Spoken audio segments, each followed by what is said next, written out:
Minor Disturbance Radio, episode 44. I'm Brian Miner. Our guest this time is Bob Thornton, and I just found out today that he had just got done doing another podcast the other day.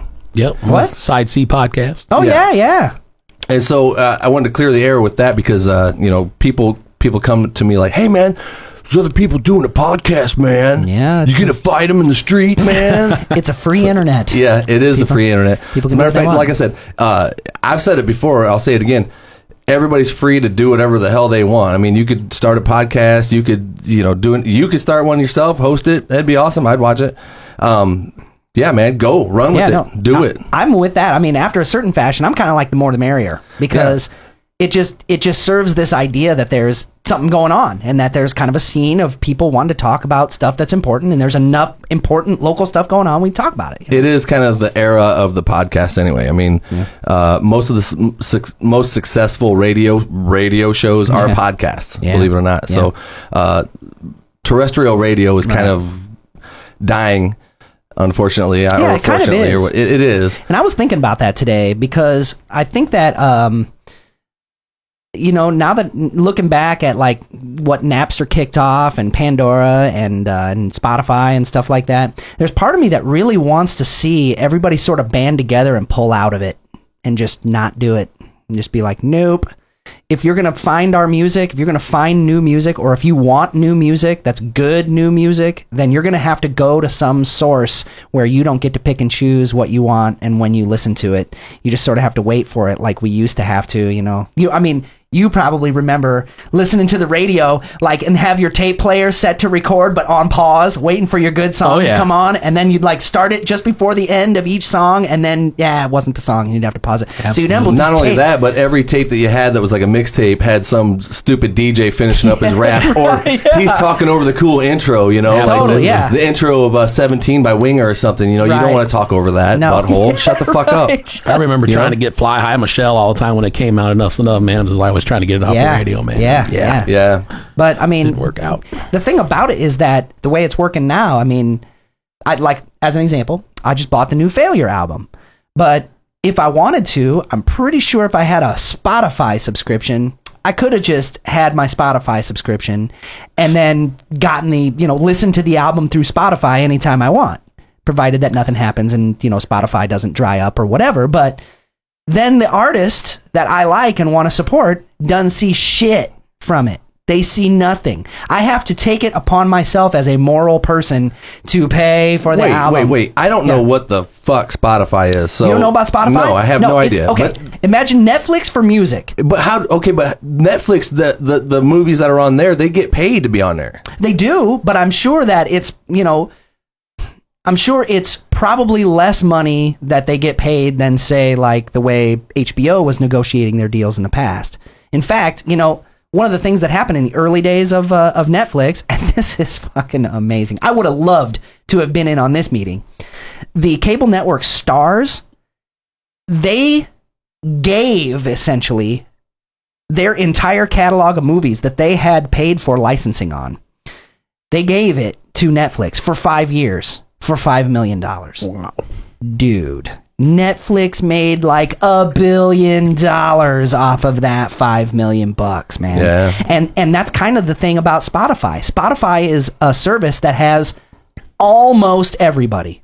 Like, there's a few holdouts here and there, but there's no en masse kind of like resistance to Spotify. And the artists, they're seeing big time royalty checks of 38 cents. You know what I mean? I've seen some of that on the internet. I don't know how much to believe of that. But you and I, we've talked about this before. It's not like the 80s where you put out a record and that's your business is selling records. I mean, that's how you measured your success. The tours were just kind of added on, right? Right. But nowadays, like I said, your CD or whatever is basically just your business card. Right. Hoping that you'll get people interested to come to your show. Of course, that's where all the money is now. Right. It's live. Right. But it used to be it's a totally different thing. But it used to be, and this, I think this is the thing that is making it a lot more difficult for anybody to make money. Even some of the like heavy hitters, 50 Cent, he He just filed for bankruptcy. I've seen that. Yeah, so, and it's Yeah, probably, but you know what? No, and I'll 50 bet it's Cent- because he's living large, but. Yeah, but 50 Cent bankruptcy is different than I Brian know Minor it. bankruptcy. I know, you know yeah, what I mean? exactly, man. I mean, I'm He's sure. living up to his name now, 50 Cent. Yeah, I'm because sure. even MC Hammer talked about when he said that he went through his bankruptcy, he still had millions of dollars in assets and stuff. Right, you know what I right, mean? It's right. just his expenses were starting to outweigh his gains. That's what I mean. And you know, that's a bankruptcy. I suppose, 10 bottles of Cristal champagne every night and, a half key of blow. This You know what I mean? motherfucker It's wasn't gonna living in a one-room efficiency trying to get a job at McDonald's. No, you know he what I can mean? still pay his bodyguards so Right. that somebody doesn't roll in. That's in the problem. These parking lot. guys, they don't never remember this money will stop coming in at some point. They think it's always going to be there. That's right. And it's not always going to be there. And it kind of used to be like the way residuals worked and the way that album sales worked, and the fact that albums were these discrete material items made it so that you could kind of be assured of a steady income after a certain point. Well, that shit is over. But you know what though? This is what I was going to get at though, and this is the thing that I think is maybe if it is a tragedy, if I'm going to come up here and bust out my old balls and be like, oh, things were so much better before. The thing that I think is kind of bothering me about it right now is that it's much more difficult for a local community to form around something. That is the thing that's kind of bothering me about it, is that when you had a radio station that played like some new song, I mean, you remember you heard new songs on the radio, like you could go and talk to somebody. Hey man, you hear that new song? Oh my God, yes, I heard that new song. And you knew that there were other people that were going to be in touch with it who were near you. All right. Now, if you go out and talk to somebody on the street, they're going to be like, who the fuck are you? Why are you talking to me? I don't care about you. That Don't talk to me about the new hey, did you check out this song is sharing it on Facebook. Right, exactly. If you share shit with me that are songs I've never heard of, I'm not gonna fucking watch it. I don't have the time. I have 2 kids and I have a business to run. Sure. I don't have time to sit and kind of it's got to be something that's almost in the background that. Because most songs that I end up liking are songs that I'm not even trying to listen to. Sure, yeah. And I'm like, what the hell? That's pretty cool. And you kind of hear it vicariously when somebody else is listening to it or something and somewhere. that's sort of a difference structurally between on demand versus feed. Yeah. That if you're on demand requires your attention to cue it. To make it do something. Whereas feed, it's just blowing shit at you. But the feed services, the way they're set up right now, things like Spotify and things like, what's the other big one? Starts with a P. Pandora, right? Pantera. Right. Which is funny because they name it after the thing that when they opened the box, it fucking destroyed humanity, and then And by the way, on the subject of, I just said Pantera trying to be stupid. You're hilarious. And I am hilarious. I probably need to work on that bit a little bit more, bro. But dude, every time I drive by Panera Bread, I'm fucking like, dude, we have to open a Pantera bread, dude. And just all they have is like Goldschlagers and fucking, Blacktooth grins. Yeah, Blacktooth grin shots and fucking nothing in there has any lettuce in it at all. Guitars on the wall. No lettuce. Solid state amp. Big sign says tube amps suck. That'd be pretty sweet. You know what I'm saying? When they came up with Panera Bread, I was like, Pantera Bread, man, that's fucking awesome. Literally, my eyes couldn't see it the way it was spelled. I mean, I was so programmed. And then I went in there and I was like, this is so not Pantera bread. Oh, boy. This is totally like yuppie fucking rich people bread is what it is. It should be, you can't afford this bread. Yeah, right.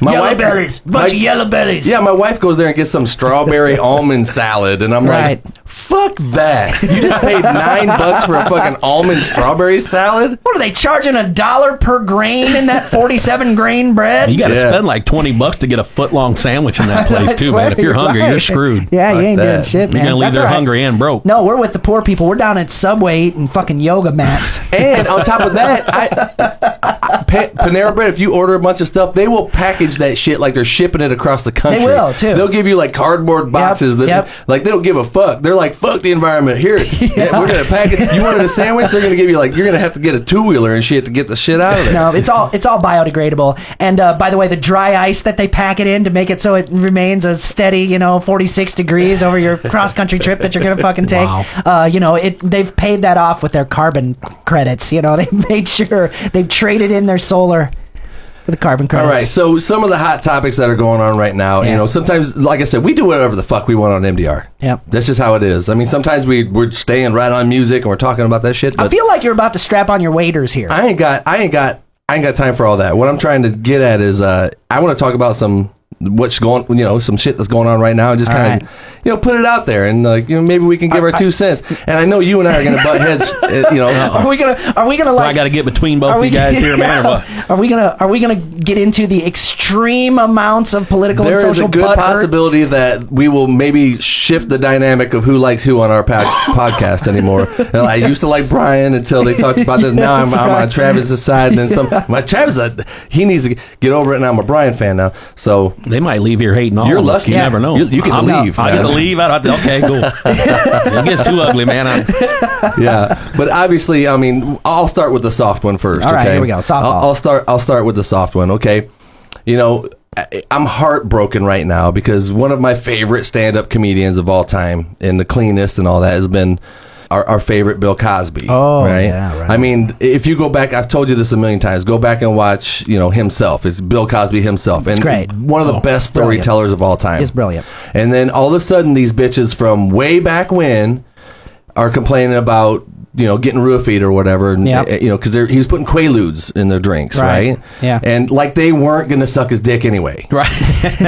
Am I wrong? Well, maybe that was just like his insurance policy, I think. Or either that, or he maybe wanted something a lot weirder than dick sucking. I think what might have been happening was, 'cause he's a goofy looking dude. He is kind of. I mean, he's not Nikki Sixx, right? So he's not Nikki Sixx, man. When girls are going to his hotel room, they're thinking like, God, I hope this guy don't try to fuck me. I'm just trying to be his friend. I want to know, I'll go to dinner with him. Stuff like that, but then pretty soon they're like, and then they wake up, a little plowed out. But aside from that, what I'm saying is, I think that he took the whole chance of I'm not wasting time on this broad, so I might as well just go ahead and make them half awake and then do what I need to do. I mean, if you come at it from the standpoint of a person simply seeking the pleasure of an orgasm, I think that your argument makes sense. But I mean, obviously he's a sick fucker. I mean, it's sick to do that kind of shit. It is, but I think when you break it down to it's never as simple as that. You know what I mean? Like, I've done some crazy ass shit in the name of trying to bust a nut. I will just come right out and say that shit. I have. And, I've followed people. I've looked in windows. I've done weird shit. Oh, Travis is coming out, I will. man. I'm coming out. He's coming out. I'm coming out. I'll tell you, Like, looked in windows. Well, whose window? Well, mostly because I thought that, like... Mine? Yours. But, no, mostly because I thought that, that girl's in there with some dude who's usurping me. You know what I mean? It was much more related to trying to deal with my feelings of powerlessness than anything else. And I think that that's probably what motivates most people who like to incapacitate their victims. Has there been any proof of him doing any wrongdoing? He actually admitted to it. He did finally admit it. See, I didn't hear that. Okay. From what I read, and listen, I'm getting all of this from Facebook. Sure. So you could make. Whereas on the outside, I could make something that looks like a news thing and say, Brian Miner has a 20-inch dick, and People like, do you hear about Brian's dick? Right? You can read all kinds of shit on there. You don't know what you're saying. You're right. I heard about Brian's dick. It's an integer.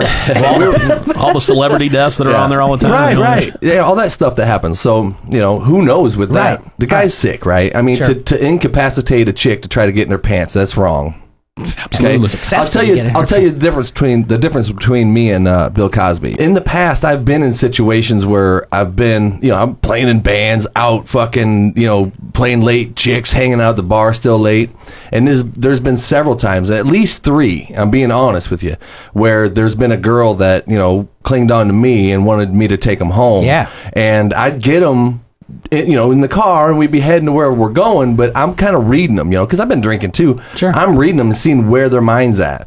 Because if they're like, I can't fucking wait to fucking...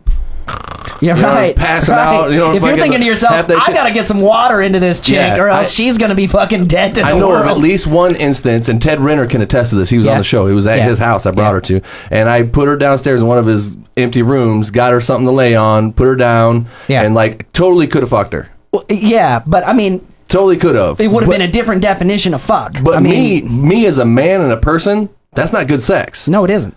I'm not into people that don't know what's happening to them. I agree with that. I want to be with girls that want to be with me back. I mean, essentially, you know what I'm saying? Right. Essentially at that point, there's only two things you can get off on, which is number one, masturbation, which you just happen to be doing it with some woman's vagina at that point. Right. But the other thing you could get off on is the power of it. The fact that you're in control of the situation and that there's nothing that can be left up to any random chance. You know what I mean? You can be behind locked doors. You can be behind yourself, by yourself. There's no way she can resist you. You have all of those arguments sort of working in your favor to just do whatever you want. That's all the shit you do after you get married. You know what I mean? That's all I agree with like that. fun and games. Then it's like, hey, baby, tonight, you know what I want to do? Yeah, right. I'm gonna roofie your ass, and then you're gonna wake up. You're gonna wake up sober, Right, man. You know, right. I'm gonna Bill Cosby you. It's the whole. It's okay if you dead horse me, honey. Just clean me up before you put me in bed. Exactly. All right. Just dead horse me. You did the right thing, though. I know. You did do the right thing. Yeah. Well, there was no other way to me. I mean, No, dude. I mean, there's two extremes. There's the girls that don't. I mean, she probably would have woke up the next day and not even known I took her home. Right. You know, when they're in that state of mind. Yeah. And so I wasn't going to be that guy. I don't know. I didn't want her to wake up and be like, oh man, what did I do? I didn't want to be some bad memory to her. I'd rather have been the guy that actually just gave her a place to sleep, let her sleep, kept all the other guys away from her Right, too. yeah, protected her. And let her know that, she was safe. And I went up and hung out with the boys and drank beers, and they're all like, hey, where'd that fucking bitch that you grabbed? Right, yeah. She's sleeping. She's sleeping it off, man. Yeah. And that's cool. Just leave her alone. And you look, absolutely. and among men, like we'll look at each other, and it's always a test to see if the other dude is going to be the one who's going to like be the masculinity police on you and tell you that you're not measuring up to some fucking artificial fake bullshit level of manhood by not going out there and fucking raping this chick, man. And I've had it completely the other way around too. Yeah. To where the girl is so about it, like fucking climbing all over me, fucking attacking me like a piranha attacks a dead minnow. You know what I mean? I'm like, all right, and I have to be like, hey, simmer down. Oh yeah, simmer the fuck down. You know what I mean? Yeah. You're being you can tell the aggressiveness is they don't know what to do. Right. So they think that all you want them to do is suck your dick. Right. And I'm like, no, man. Yeah. Let's watch some Bill Cosby first. Right. You know what I'm saying? Exactly. Let's do something. Have a pudding pop. Pudding pop. And drink this milk. I mean, I know I'm irresistible, but Jesus, calm down. No, it's bad though. I mean, it's the thing that's really complicated about all of it is that, for the most part, when it comes to this, to the moment when a woman makes allegations of sexual misconduct on the part of a man, it's really difficult to have all the evidence in order. It's really difficult to find out what happened. But why when he's 80? I mean, it's all why happened. now? Yeah, that's the part why I now? don't get. Why didn't they? Why did they wait so long? Because that it happened back then, and they were of age, right? Yeah. So why would they wait this long to all of a sudden ruin the guy's legacy? It has to do with the convergence of media that has happened.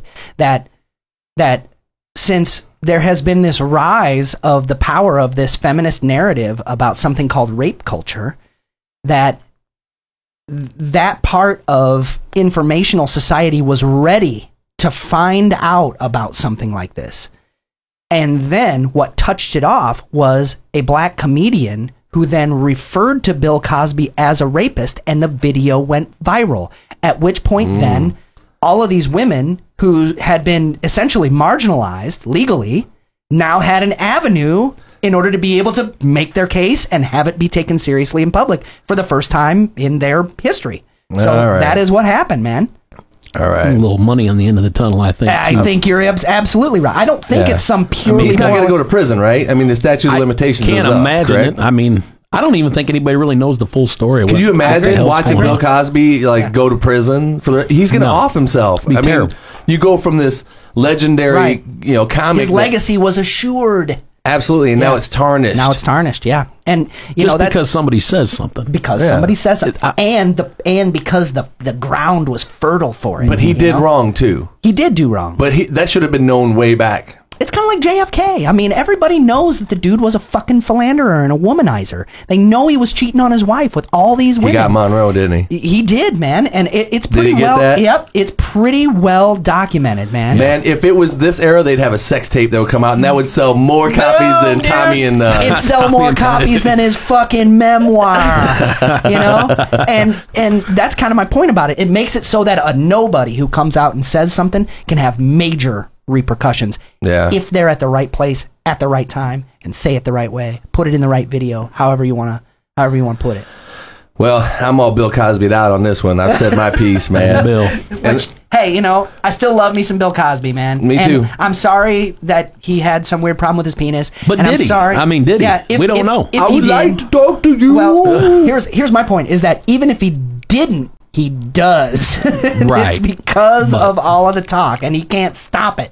There's nothing he can do to stop it. And I'm not even sure I want to open the gates on the next subject because, you know, everybody knows what the hot topics are now. Oh, yeah, that's right. Don't be looking at my notes, man. I can read upside down. I can read upside down. Yeah. But no, and first of all, I'm not trying to ruffle any feathers here. I'm just going to be honest. You know, with the whole rebel flag thing, with the Confederate flag or whatever that's been going on with this thing, I'm sickened by how soft we're getting as a society, that as soon as people start crying that it offends them, then it's got to be taken down nationwide, you know, because some people are offended. You know, I'm offended by saggy pants. I'm offended by people buying freaking Doritos for their kid at 11 o'clock at night with an Iowa card. I'm offended, you know, these things aren't going to change, but a certain fabric with a certain assortment of colors on it that has been taught to everybody now that it means something racist. Because when I came up and I saw the Confederate flag, I'm telling you, when I was a kid and I saw it, I never once thought racism. I always thought Dukes of Hazzard. You know what I mean? Absolutely. Southern, something South. You know what I mean? Mm-hmm. Oh, they're from the South. That's cool. They got a cool flag. I never really knew what it was until, you know, it came to light, and then some racist people, or, you know, skinheads adapted that as their flag. At one point, I was like, why would they use the Southern flag for that? Right. And then the history comes in. Okay, everybody believes that the South was fighting for slavery, and everybody knows the Civil War was not about that. Absolutely not. So, you know, it just got this bad thing. And I don't care if it offends people, I won't put it in their face. But the thing is like, I should have a right to buy one. I should have a right to have one. Don't you think? Absolutely. Do you think you have a right to keep humans as pets? That's the real question. No, it's not. Do I have a right to have a flag? I'm not buying slaves when I hang a flag that has a cool cross on it with stars in it. Right. Here's the deal about the social narrative, is that we, as white men, do not get to determine what it is. We don't get to say in what way black people are oppressed, and we don't get to say in what way they should struggle to overcome it. So you're saying that there was no black people that were fighting in the Confederate Army? I'm saying that as a white man, I do not have a dog in that hunt. Well, and then you don't have a dog in the hunt of the American flag then either. I don't know what you mean. Well, you didn't secede from fucking across the ocean and come over here and, you know, take it. Listen, the Indians have the last word, right? Right, yeah. Okay.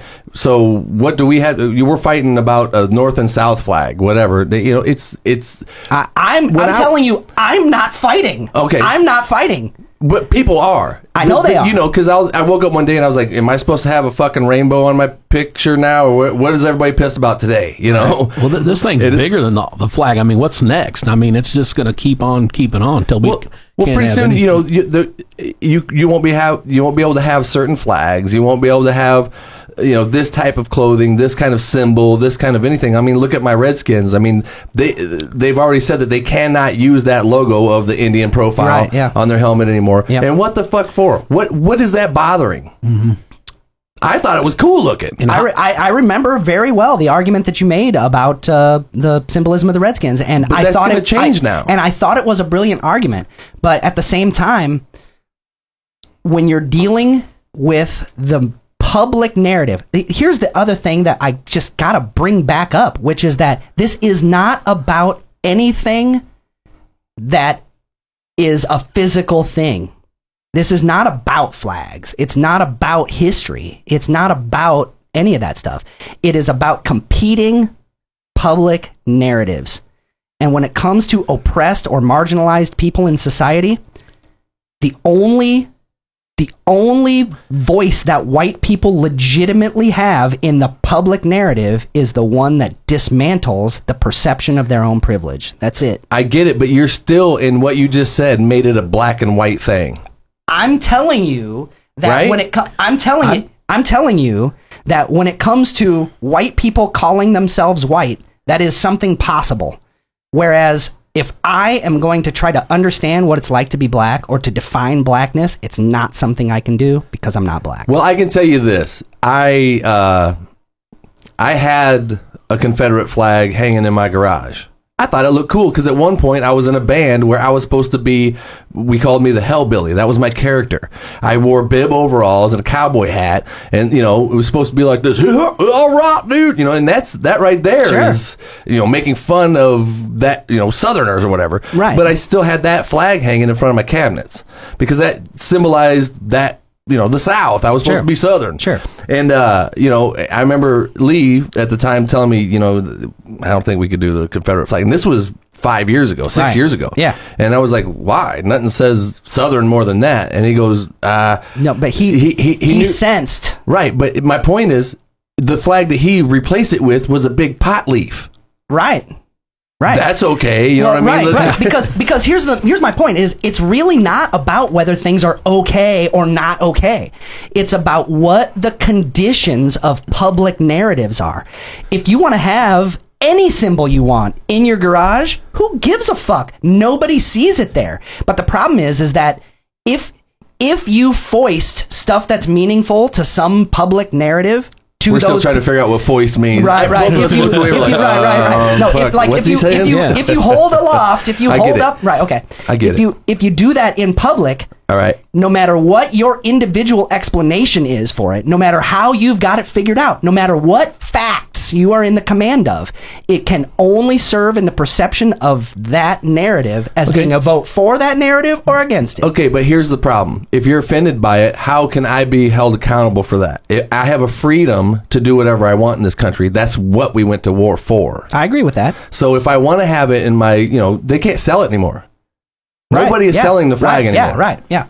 Because they're that, they've got their underwear up their ass that far. So, they sold more flags in the last 2 months than they've ever sold. Oh, I'll bet. Because people are getting them before they can't have them. They can't get them before anymore. You can't have them. Right. No, you can't have that. Right, yeah. I can't have that? Right. Really? Right. That's what I'm saying. But let me finish my point about the flag in my garage. Okay. I had the flag in my garage, and I guess I got to kind of understand that there must be something about it because the house next to me was empty, and the people that bought it are black. Okay? So they live there, and now they're walking up and down the street with their kids. Right.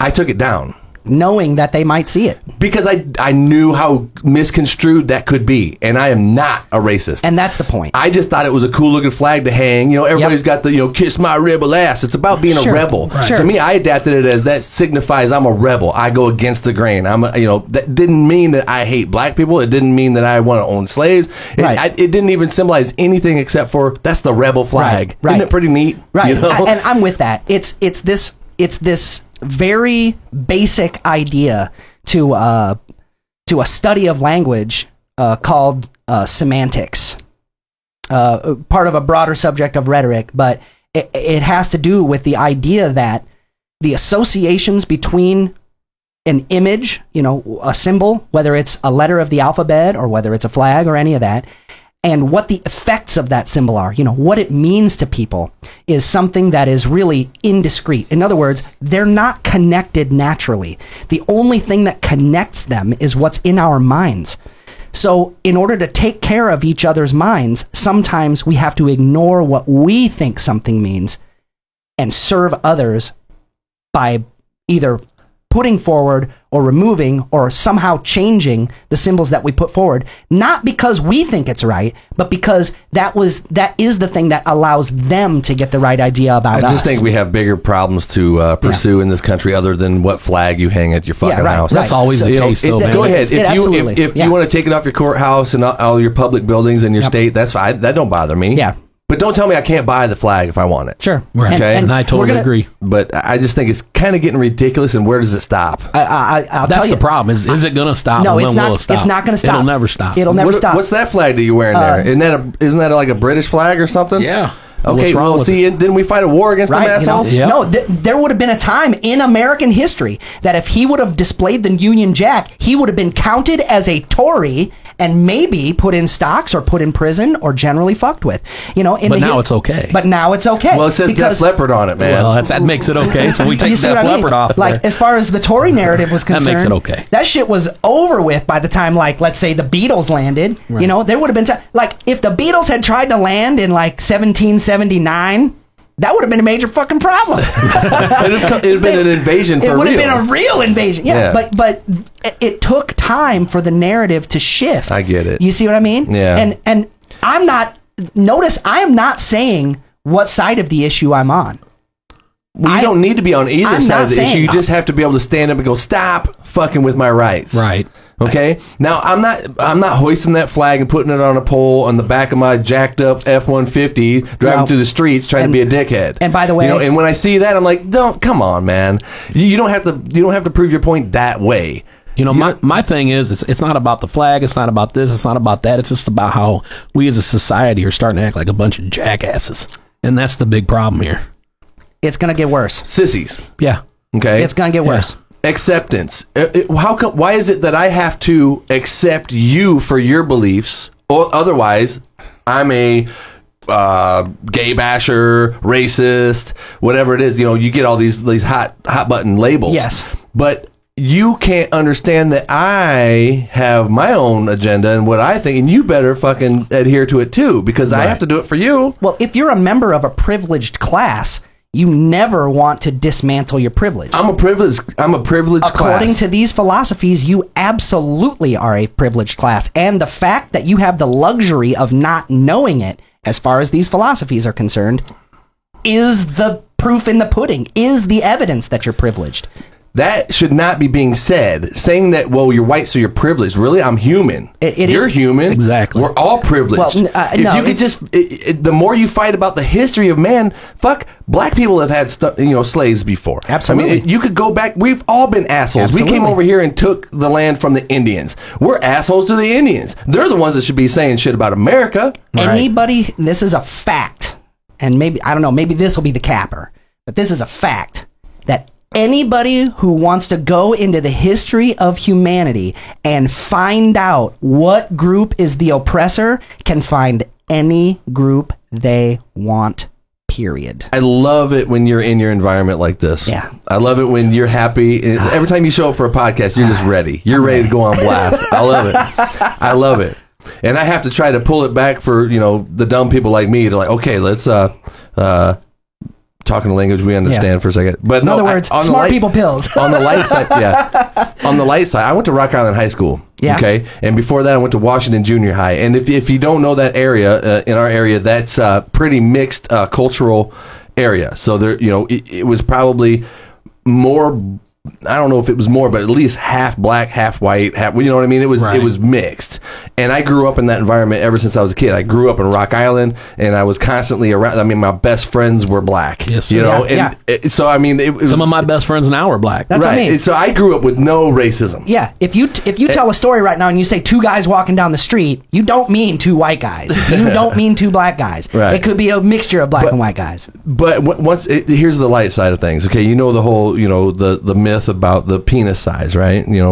Is it a myth? Well, I'll tell you. I can tell you this. You were in gym class with these dudes. In gym class in junior high, I remember this being a very traumatic because coming out of elementary school, you knew that when you went to junior high that you were going to have to be naked in the locker room around people. I mean, I knew of this, and you might not have, but people were talking about dude, gym class at our class, they make sure that you are wet when you leave gym, and the only way to get wet is to be naked and go through the showers and get a towel at the end. Right. You didn't get out of gym class without having wet hair. Whoa. And the only way to get your hair wet was to go through the showers, and you had to have no clothes on.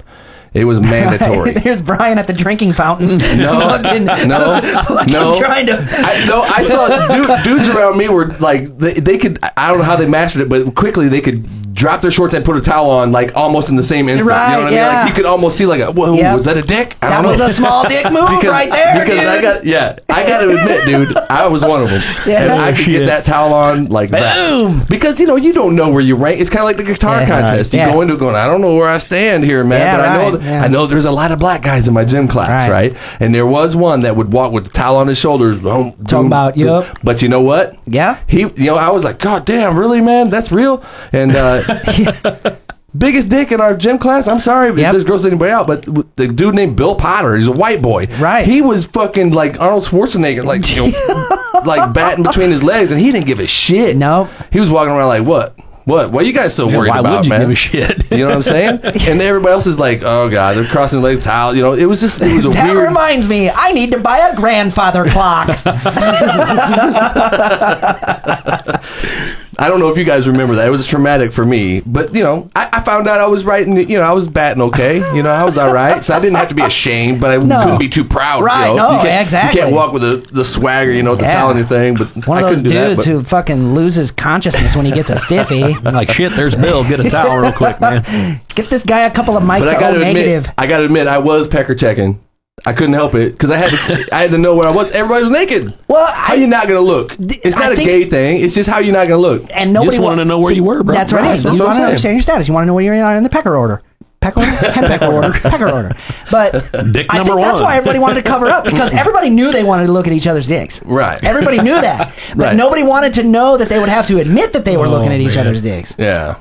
That's all right, man. I had brown stains in my You weren't shitting when you say you talk just about anything. We'll get to rock and roll, man, for you. I'm just kidding. Bobby, I know Side C's way cooler than we are, man. They're way cooler. I'm just over here grinning in the ear, laughing my ass off. At least they talk about music, man. Yeah. Do they? It's all good. Yeah, shit, man. They got it all over us. Shit, I hate music. So I wanted to address a listener sent me a message, and they were kind of upset at me a little bit because they were like, it seems like every time you mention, they said this, it seems like every time you mention your band Drop Hammer, you say it was some sort of like, Drop Hammer. I kind of don't seem very proud of that band or something. And they're like, man, you should fucking be proud and this and that.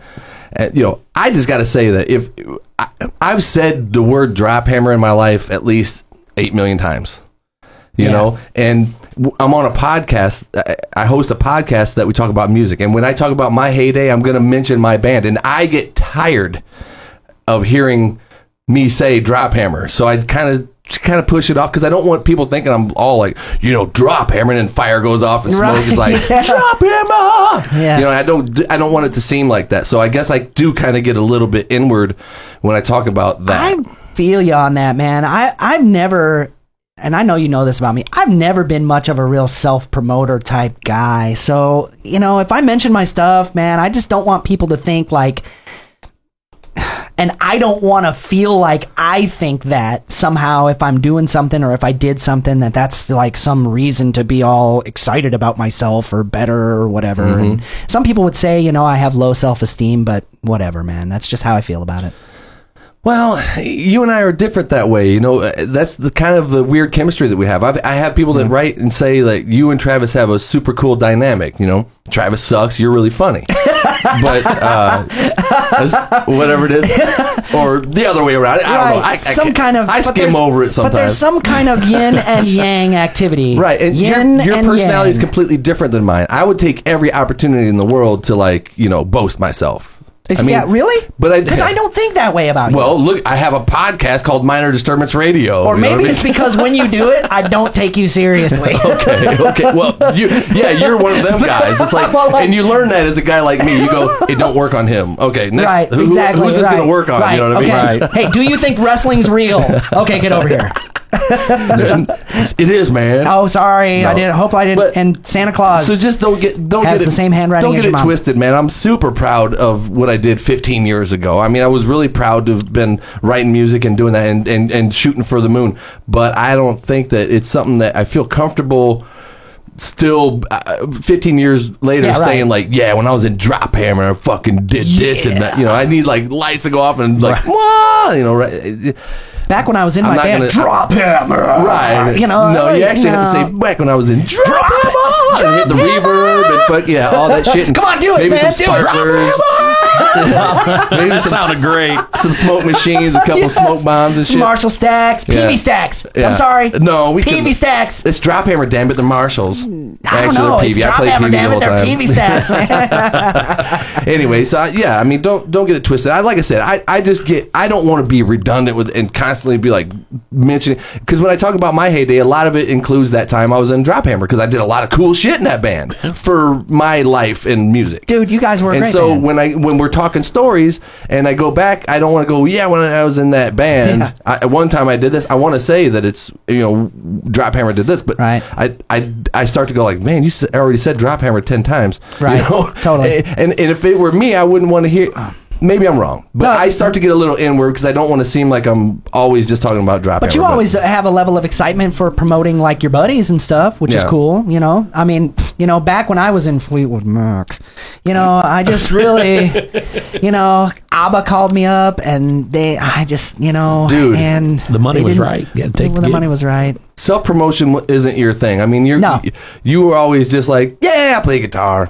Right. And I mean, I don't show up, as an example, for the viewers out there, Brian asked me when we first started doing this, and he wasn't real pushy about it, but he was like, Trav, man, maybe bring in 2 or 3 subjects you want to talk about. And I'd be like, okay. I never do. I just I'm not the sort of person who thinks that putting together a plan of how I want things to go has any impact whatsoever on how things are going to go. So I'm much more comfortable with just showing up and playing it where it lays. Yeah. That's just how I operate. Well, that explains that shirt. It does, man. So, see that shit? Yep. Tyson and I, 2016, man. What would happen? I don't know, dude. Science would happen. Science would happen. What would happen to religion? There'd be a war, wouldn't there? That's kind of the point. Land where it lies, man. Come on. I want to hear it. Yeah, exactly. Yeah, we better not go down that road. We've already lost, what we had, right, dude. Yeah. So, piss everybody off with, reminding them that there's no proof of their God. I'm sorry. Let's get to some rock and roll, man. Rock and roll. I'm going to tell you a little story I heard about you, Bobby. Okay. People might not know this, but you sang for a while in a band that I was in called Third Rail. Yes, sir. And with Benji Blades, Benji Drish, and Mitch and all them guys, great guys. Yep. I loved being in that band. I'm still in it. Right. We play once a year, but but anyway, Benji told me a story. I hope you don't get pissed at me for saying this, but probably not. Because I was like, well, what the fuck? Why did Bobby quit, And he goes, I don't know, man. We were playing a gig, and he's like, put the mic down and said, I'm out. And he took off. That's the way he remembers it, man. So what happened? I think I know what he's talking about. It was a Purgatory's gig, man. It was at the end of the show, and I was having a little trouble with my vocals that night, and they wanted to go into an AC/DC song, man, and it was kind of bullshit walking off stage, but I did. And now, how close to the end of the night was it? Like last song. Oh, okay. Because I got pissed off, man, because I told him I didn't want to do the song. And, and was it a Bon Scott song or a Brian Johnson? It was a Brian Johnson song. See, there you go. I totally would have quit. And I believe that's got to be what he's talking about, man. Yeah, and then you just called him the next day and was like, "Yeah, I'm done." Fuck it. Yeah, well, I don't remember quitting after that, but maybe I did. I don't know. You are still in that band. There was a lot of drunken nights, man, back in the day, doing that shit. I know that Benji loves you, man. Oh, Benji's a great guy, man. We get along real well, man. Yeah. There's no hard feelings with any of us. And so they had to call Brian from Drop Hammer to fill the bill. So it's like a drag race. I remember I came down and saw you guys at it was down at Shenanigans. You guys were playing inside. Okay. And she sang some. Who was the girl singer? Christy. Mm-hmm. They had a girl singer for a while. I remember that. Yeah, and that's when I saw them. We've talked about girl singers before, man, and I'm not a fan of fucking girls trying to sing Bon Jovi songs. They're in a different register. It doesn't come across. They're singing about chicks. Which is kind of hot. Right. I mean, that is kind of hot. Girls singing, the voice doesn't, I don't know, girls can sing. I know this. I mean, Heart's one of my favorite bands. Dude, Ann Wilson is a fucking monster, man. But in a cover band, a girl covering Poison and all these things, the 80s tribute band, I can't buy it. But anyway, you sang half the night too. I was just listening to you guys and I was going, man, that'd be a lot of fun to sing these songs, and then I heard you sing and I was going, I don't think I can do it. I was sitting at the bar, kind of drinking a beer, and my girlfriend's trying to talk to me. I'm like, I I'm trying to see if I hit the. I'm like, no, I think I'm done, man. I'm gonna just retire. You know? And you were nailing it, man. Thanks, He got a great metal voice. Thank you. He can do Vince Neil to a T. If only Vince Neil could do Vince Neil to a T. Yeah. It's been a while since he's been able to do.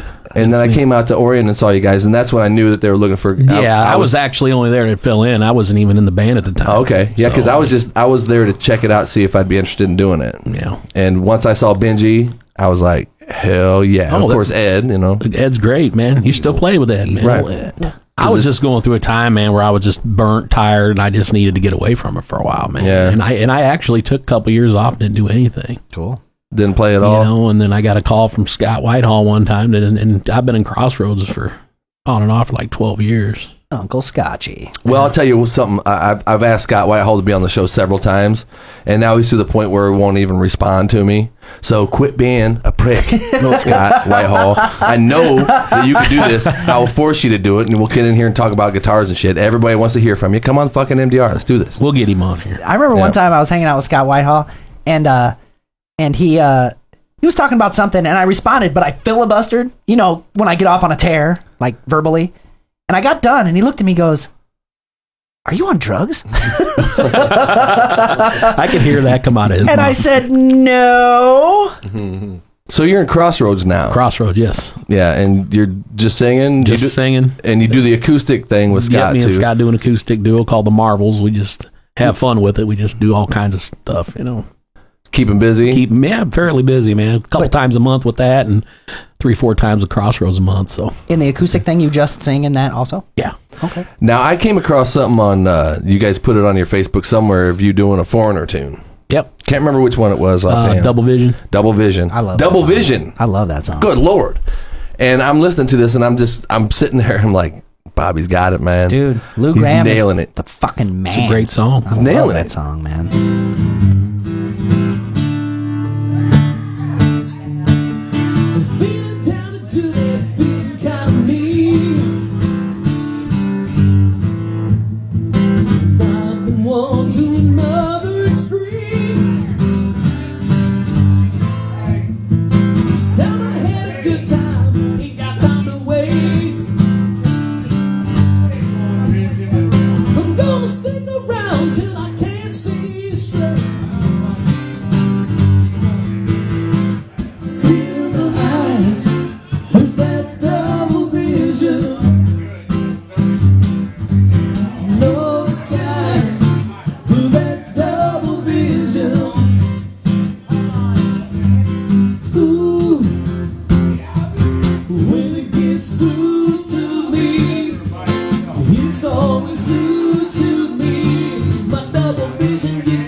Go see this guy sing. I'm telling you, if you see that he's playing, him and Scotty are playing, you're going to be impressed. I mean, he's got a great voice, and Scott's okay at guitar, and you know, who's playing drums? Brandon. Yeah. Wow. Yeah. That boy good. Yep. But yeah, I mean, I was really impressed. You know, and I always wondered, did you ever go in the studio and record anything? I did a little bit of stuff when we were in a band called Bruce Avenue, another project with Benji. This has been years back, but not a whole lot of stuff, man. Because I'd really like to hear like a recorded vocal from you. Yeah. You know, a rock song that's recorded professionally and get everything about your voice. Because you know, at a bar, you don't really get the whole full nuances of what a vocalist is doing. You don't, right?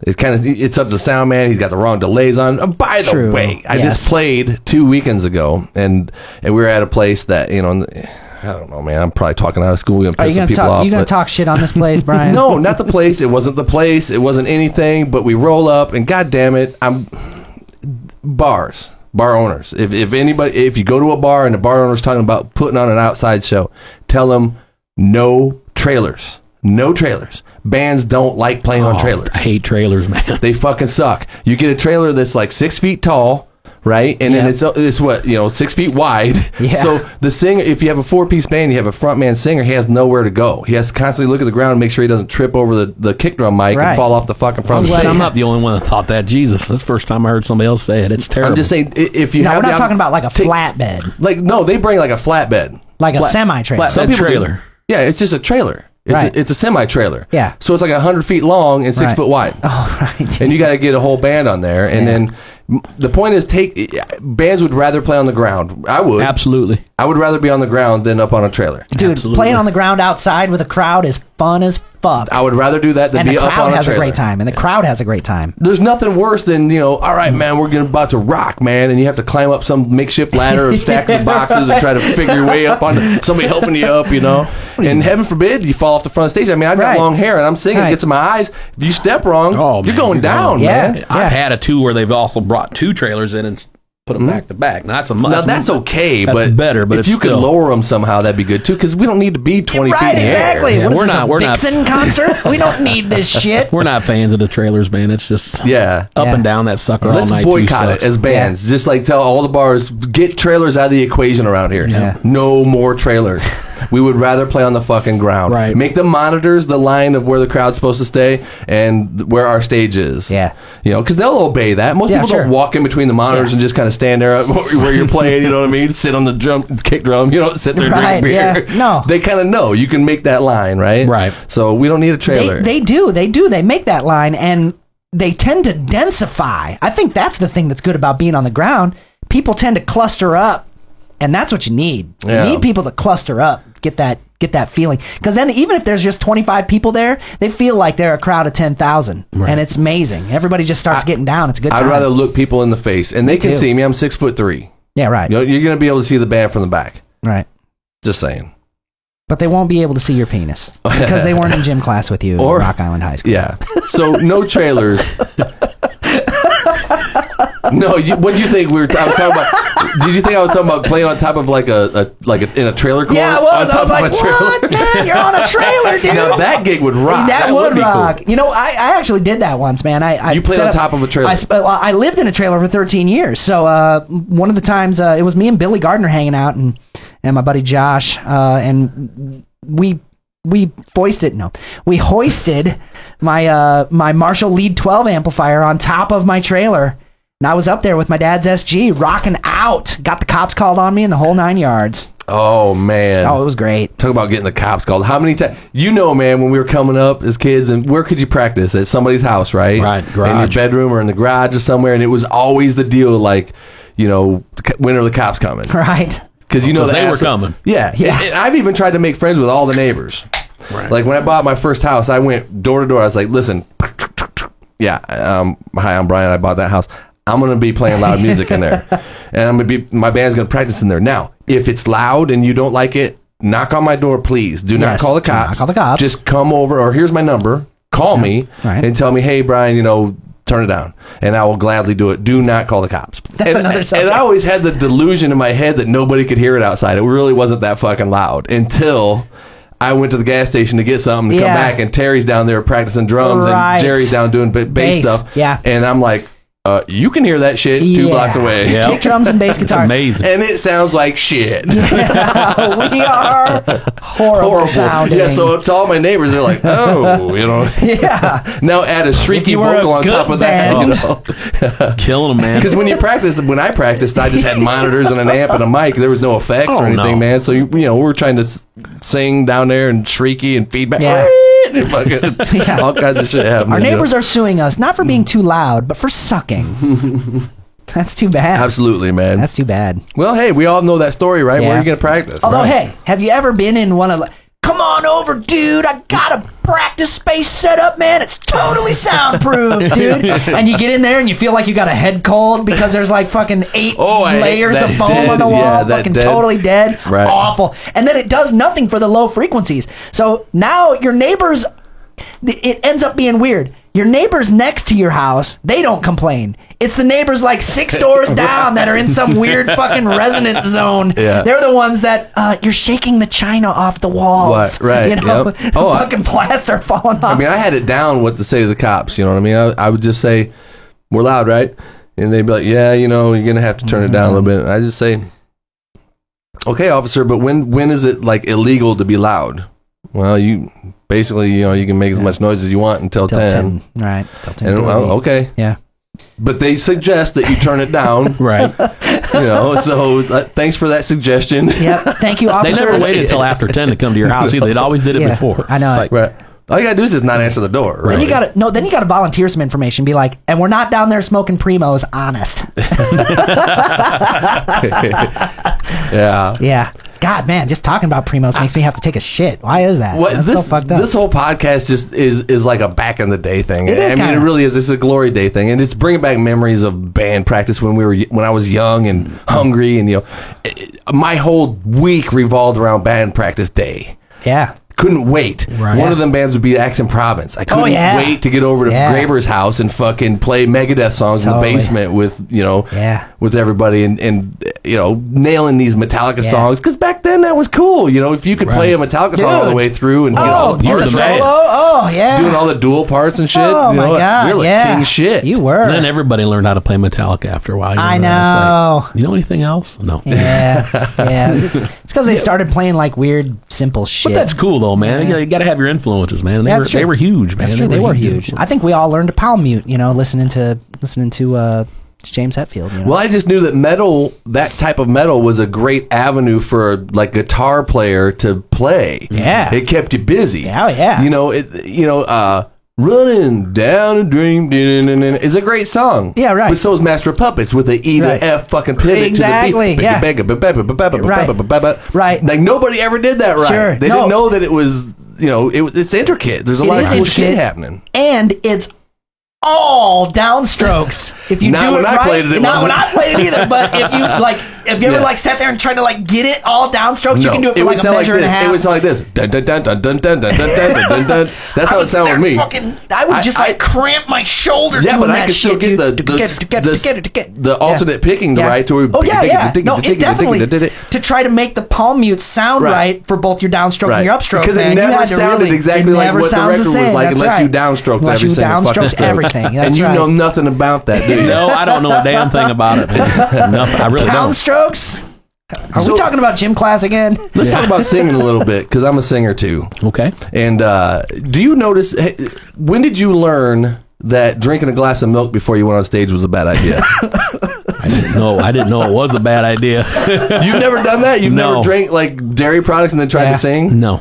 Oh. I like to get some. I'll tell you what's bad is cold water. You don't drink cold water, man. Cold water's bad? Yeah, cold water's terrible. You can drink that's what water. the bar will give you too. Ice cold, ice dripping down the side of it. I learned to start bringing my own water. It's got to be room temperature. Oh, I just tell them to get it right out. I say, give me the lukewarm ones. Don't put any ice in it, man. Room temp. That and don't drink tea that's unsweetened, like cold tea. Right. Yeah, it dries your throat out bad. Even lemons and shit, man. It kind of fucking squelches. I made that mistake in front of the River Center when Drop Hammer opened for Motley, and I was backstage. The only thing they let us drink is fucking tea and water, so I was guzzling like tea, like real tea. Yeah, right. Not hot tea with honey in it, like cold tea, and no sweetener or nothing. So it was just real dry. You know that feeling of dry? Oh, tea I'm up there already just dried like out. Powdery. It's weird. You can feel the powder. That is weird shit. So I learned that night, don't drink fucking tea. And I know we all do it, but this ain't no good for you when you're playing either. Oh, bullshit. It makes me sing like, at the end of the night, I thought I was Steelheart, man. I was like, I was awesome until I wake up the next day and go, uh-oh. Yeah, because some shit gets blurry. It does. Well, I noticed a lot of times that I've done it in the past, I've gotten pretty drunk before when I've played gigs, and all of a sudden, all your senses go away. That's right. You start screaming, yelling louder, and singing louder because you can't hear shit. That's key, man. Yeah. Having a monitor. Last weekend I was singing. They had the monitors loud. Oh, that makes you get out of the mic. Loud. Yep. Well, actually, it makes me sing harder because I have to hear my voice. Oh, here. It wasn't just vocals in the monitor? No, the vocals were in the monitor. The monitors were so loud that every time I said something in the mic, it was so blaring in my face that I couldn't hear or feel my chest. Oh, I couldn't feel. You couldn't feel your body. It took the sensation of, because you kind of need to hear it, right? Yeah, like bone conducting. Like bone conducting. Right. I need to hear it kind of out in front of me. And so I just told Simon, take me completely out of the monitor. Take me out. because I'm better that way. Right. At least I think I am. Yeah. You know, I feel like then I can just kind of hear my voice where I'm at, and I don't sing as hard, because you'd think that without monitors I try to sing over the band. Right. But that's not how I work. Really? I can hear the ambience of the front. Oh, right, sure, the front of house. Yeah. And sing, and I can tell what it's doing. Yeah, you almost work against it like you do like in a reverb. I know you've done some studio singing, Right. and you know there are a lot of people that prefer to have a certain amount of delay and a certain amount of reverb on their voice when they're doing cuts, because it's almost like it alleviates a certain amount of self-consciousness that comes from either hearing too much of your direct self, or like what you're talking about, where you can't feel what you're doing anymore. You feel like you don't know what's happening. Like, And- until I played at like like iWireless or someone that had really good fucking monitors that sounded good. Yeah. Usually to get it to the volume to be over a loud rock drummer and a loud Marshall stack. Yeah. The monitors are going to be working really hard, and usually people don't have too much power in the monitors, so they got to take all these weird frequencies out to make it loud. Well, because you're on a fucking trailer, right? And there's like 2 feet. And so now what you're hearing sounds like a fucking bullhorn. Yeah, right. You know, exactly. and so and so you think you sound like that. Yeah. And it just takes away. You know what I'm saying? When you're singing, man, Yeah. you need to be comfortable. You do. That's why I understand when people do them unplugged things, they have a rug out, they don't wear their shoes, they got candles and shit. They're all relaxed, Yes. and everything's real in the. You kind of have to ride the sound, and I think the Yeah. singer should always be hearing what his vocals sound like out front. Yeah. Right. You see what I'm saying? I Yeah, think that yeah. he should always be hearing that, because And sometimes that does mean the vocalist hearing their voice naturally and not necessarily coming back through a monitor, because if a sound man is really doing their job and good at it, the way you sound out front is the way you sound, when you're in the microphone. So I'm with that, man. And I have sat and tried to, because I don't bring it up often, but I'm also a vocalist. I am the lead singer for my band. you're a great singer. That doesn't really play out a lot, but I mean, I sing into a microphone once a week. I love your voice, man. Well, I think you have thank a good voice. I appreciate that. And You're definitely not my caliber, but I mean, you're pretty good. thanks, pal. I really appreciate it. Did I say that? You did. You did. I've had 2 beers. You leveled. Yeah, hey, dude, fucking bust it out, man. I'm I love you, Trav. I've got more internal self-dialogue of shame and impugnment than you could fucking conjure we in a 2-hour episode. I'll let of you finish insulting what me. you're saying, then I'll say what I'm saying. So anyway, it's just that that really, in order to sing properly, you have to be comfortable, because if you're not, it fucks your breath all up. Yep. And if your breath isn't there, man, your shit is weak. Yep. Period. Well, any tightness in your shoulders, yeah. man, it took me, Changes your lungs. I just learned that, and in the last couple Fucks with your years, breath. that if I went to practice and we because when Dive Bomb first got together, we had to rehearse all these songs, because some of the guys have never played that stuff, so we had to get together and rehearse. And sometimes at rehearsal, when you're practicing for 3 hours straight and you're singing the same song over and over and over and over and over and over and over and hitting these notes, your voice starts to go. Yeah. And so for longevity and try to get your voice stronger, and you realize that, you need to sing properly. Yeah. And so I Googled things about, singing, how to What do I keep your do? throat Yeah. from getting wore out and all that stuff. And a lot of it was this. Yeah. Standing up straight. Making sure that you've stretched your neck out. Yes. Get these muscles all stretched out. Yes. And then your shoulders, they always feel like they're loose, but they're not loose. They're not. Now they are. Let them go. Get your fucking mic on a stand. Stand in front of it properly with it aimed at your throat right. Yep. And loosen up and sing out. And keep your throat open like this. Not crashing down like this. Yes. Not, you know what I mean? All Right. Singing properly. Yeah. Is huge. Physical support. And then there's the singers that constantly clap the mic like this. Yeah. They're doing that all the time. It's like, dude, get your fucking hand off the mic. Right. Yeah.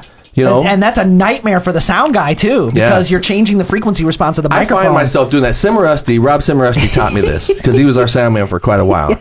And he would tell me, get your hand off the fucking cone, Brian. Yeah. Your voice is good.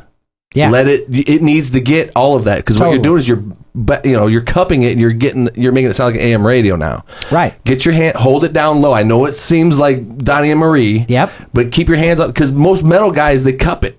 Yeah. Like Pantera, he holds it like this. He holds it like this. He's got, he's singing it's like a Shure Green Bullet microphone playing a harmonica, and it's just wrong. You should not do it. And for a singer like me, he said, go watch Journey sing. That man is going to be holding it almost down by the cord. That's right. Because you need the throw of your voice, that mic needs to pick it up properly. Right. If you put anything around the mic this way, it's going to block certain frequencies and it's going to do something weird. But it seems so weird because I feel way more comfortable. It's like a little whoopee. It makes me feel warm to cup the mic. Right. And like, because it makes you feel like your voice is bigger. Yeah. Right. If you're just right in it all the time. It's not a pacifier. It's a flashlight. You've seen me sing before. I sing right into that fucker. And I'll cup it sometimes. And I got to remember Rob. Like, get off the cone. I mean, no, speaking to that point, though, and I've found this in band practice because, obviously we're in there with a drummer and it's not super big quarters and I've got to be able to hear myself, that there's a certain amount of pleasant distortion that actually makes me feel better about the way my vocals sound when I'm getting in the mic and I'm taxing the system and I'm pushing the needle in the red, I like that sometimes. So I was talking to my wife earlier, man. I'm sorry if I jump subjects sometimes. That's fine. We'll talk rock and roll. I love rock and roll. You're a great singer, blah, blah, blah, all that stuff. Hit a high note. Oh. You want me to get the acoustic out? No. You want to play some acoustic? I'll play. I'm not as good as Scotty, but I'll play like some Foreigner, and you can fucking show us what's up. Blum blum blum blum blum blum blum. I don't care. I don't know any Foreigner songs. We can't use that one, man. We'll get sued. Well, I broke a string on that one. Oh, they had that one's got the Redskin logo on it. Big as shit. You know what's funny? Speaking of Foreigner, and I don't mean to derail your thing, but I heard what seemed to me to be the song Emergency. Oh, right? Love that song. Great song, right? It's urgent. Urgent, that's right. And it starts out with a flatted E, like a flatted 11th, actually. Right, yeah. Yes, that's right. It's got I love that. It's got this weird, interval and You're the delay. Not shy. Right. You get around. Yeah, oh yeah. Everywhere. Right. So anyway, but there's the thing. As I'm listening to it, Nugs, big boy, I'm thinking, this is not the original song. This is so fucking close that it is like taxed my ability to detect the difference. But I ended up looking it up, with my little fucking app or whatever. This is a new singer? It is a different singer and a new version. They re-recorded the song in the studio. I don't know why the fuck they would do that. Kelly Hansen. Yeah, what band was he from before that? From Hurricane. From Hurricane, the singer for Hurricane. Well, I tell you what, the guy, if you didn't know better, you wouldn't know it wasn't him. Dude, he's awesome. He tears it up. Good, they were on like the Today Show or something, and I was like, okay, butthole, what you got? Yeah, wheel him out. Yeah, let's see. And I'm like, I'd buy it. Yeah, damn. Lou Gramm though, man, I still want him there, but unfortunately, he can't do it anymore. Yeah, man. I don't think he can do it anymore. I think he's done. Just like Stephen Pearcy. Yeah, Stephen Pearcy's voice is gone. We're gonna go into old school '80s because me and Bob are both big fans of the '80s. And I'm down with Stephen Pearcy, but he was really not that great in the first place. Now, Blasphemy, dude. Blasphemy. One of my favorite '80s vocals ever. I dig him. Yeah. I think as a vocalist, I dig him, but I think really, in a lot of respects, he was basically just Rob Halford's kind of low voice. Now I'm gonna butcher this.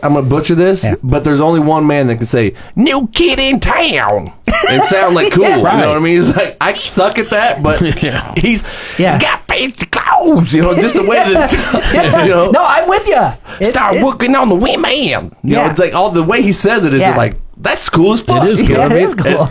It's not the vocal ability. It's just the attitude. Yeah. Vocals are attitude. As a stylist. They're the color of the painting. I'm with Without it, you have, it's not full. You don't know what direction it's going until you hear a human voice. And that human voice conveys the attitude of the song. I am more with you than you know. Okay. And so being different, that's the thing. He wasn't like anybody else. The licks and the way that he sang, that's what put Rat on the map to me. I think you're right. It was complete. It was more than the guitar solos. The 80s stuff, man. I mean, all the bands. I mean, when you listen to a song, you could pick out the singer. You could pick out the guitar player. Yeah. You try to do that now, man. It's hard to do. It's all homogenized. They all sound the same. Yeah. And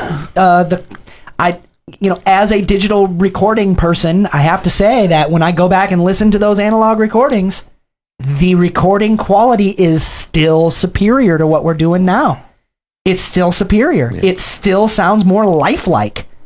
You listen to anything that's produced after, 1998, it's just flat.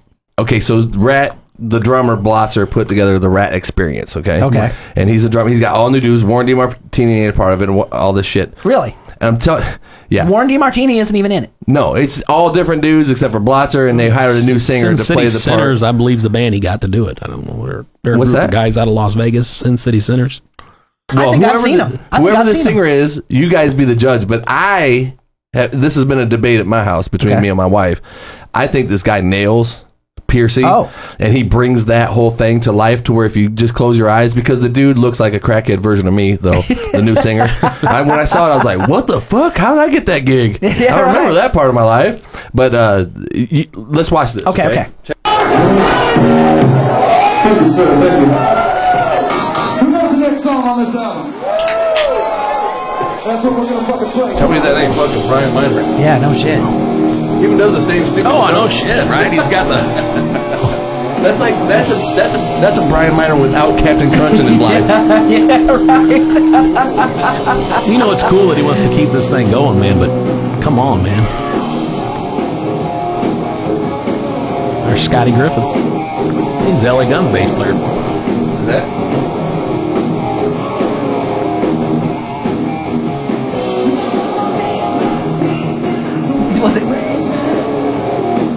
Listen to the tone of his voice.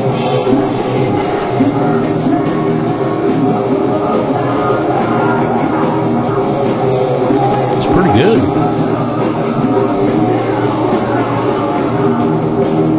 Sounds flat though.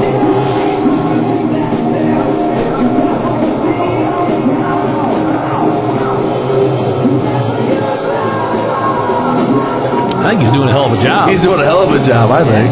I mean, if you're going to go out there and call us the Rat Experience, man, you better get the guy. Yeah.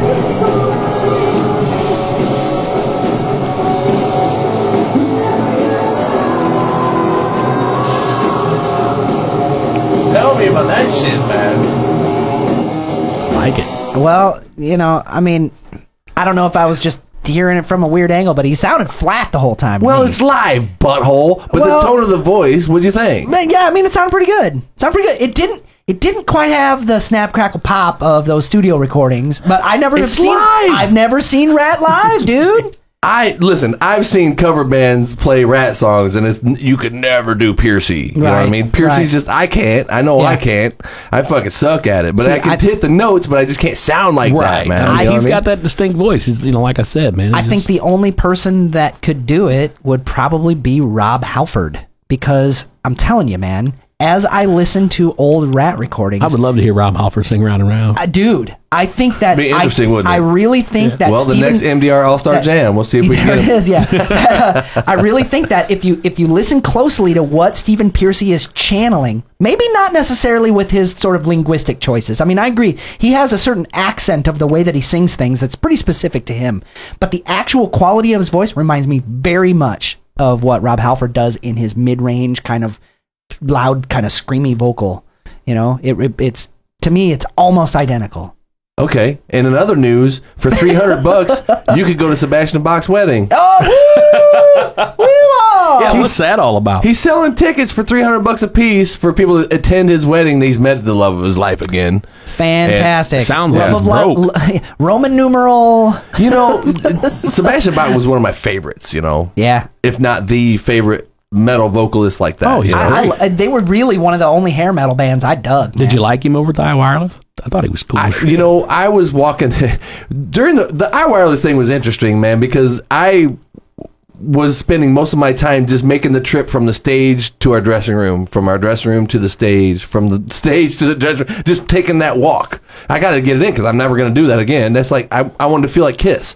I wanted to feel what it's like to walk through the caverns of the fucking arena and go to the stage. So I'd catch some of the show and then I'd walk all the way back to the dressing room, like look around, grab a beer, make that walk again and just walk through and, take the path that so many people have taken before and feel what that's like to walk out into the arena to the stage. So I spent a lot of time doing that. And when he was singing the real high notes and like I Remember You or something, I was back there in the hall. So I was hearing not the loud rocked out. I was hearing it kind of quiet. Right. And he was so out of key that I was cringing going, God, he had hit some note and held it. And it was over. It was just off. It was just wrong. It was like, Like, not the note. And I was like, whoa, that was kind of rough, man. Okay. And I didn't think that he was really that good. But then again, I'm comparing him to some of what I consider the best metal recording works to date, and that was Slave to the Grind. Yeah. Slave to the Grind had the best metal vocals on it to me. In my, coming up, that was the singer. I was like, God, he's got it all. He can hit a note that's clean, turn it dirty in the middle, raise it, then hits it by round, then turn it clean again, and then growl at the end of it. You know what I mean? I was like, whoa, he did everything in that one line. In that one note. And that was probably 80 takes, cut together, because when you hear him live, he doesn't sound like that. But, that's part of the beauty of the studio recording, is that if a person is capable of doing some weird, beautiful, genius, one-off moment, you can get it. And then that's what it is, Michael Wagner, produced that. Michael Wagner. I don't think I know him. He's a big producer of the 80s. Okay. You remember the dude at all? He did a lot of metal records. I know the name. I can't tell you anything. I stalked him for a little bit recently. I found out who produced Slave to the Grind and the first Skid Row record, because I wanted to know while I'm buying preamps and while I'm buying microphones, I'd like to know what Sebastian Bach sang into, because I feel like that would be a good combo for me to sing into.